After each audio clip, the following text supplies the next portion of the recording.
Want this?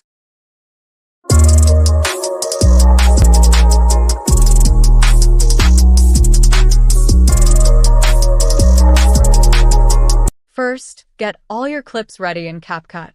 Select your first clip and add 2 keyframes. Do the same for all your clips. Add a keyframe at the beginning and at the end of each clip. Now, go back to the second keyframe of each clip. Here, we're going to set the opacity to 50%.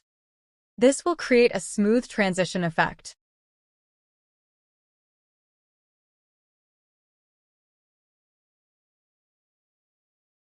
Next, let's add a white overlay from the Capcut library. Find the white overlay, adjust its length to match your clip, and resize to fill the screen.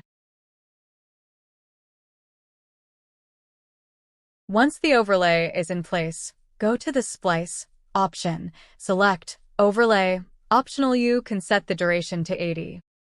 Go to Animation, then Out, and select Fade Out. Set the duration to full. Duplicate and apply this to all your clips.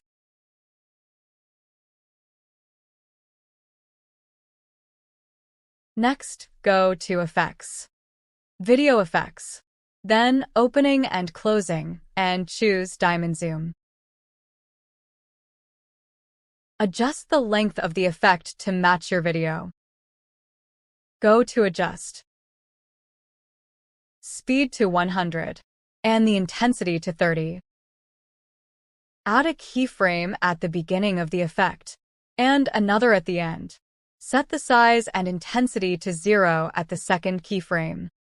Optionally add graph ease out 1. Go to Object and apply the effect to all videos. Then, duplicate the effect and apply the duplicates to all your clips. And that's it. You've just learned how to create a cool transition effect using keyframes, overlays, and effects in Capcut.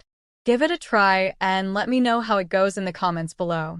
If you found this tutorial helpful, make sure to give it a thumbs up, subscribe, and hit that notification bell so you never miss an update. Thanks for watching, and I'll see you in the next video.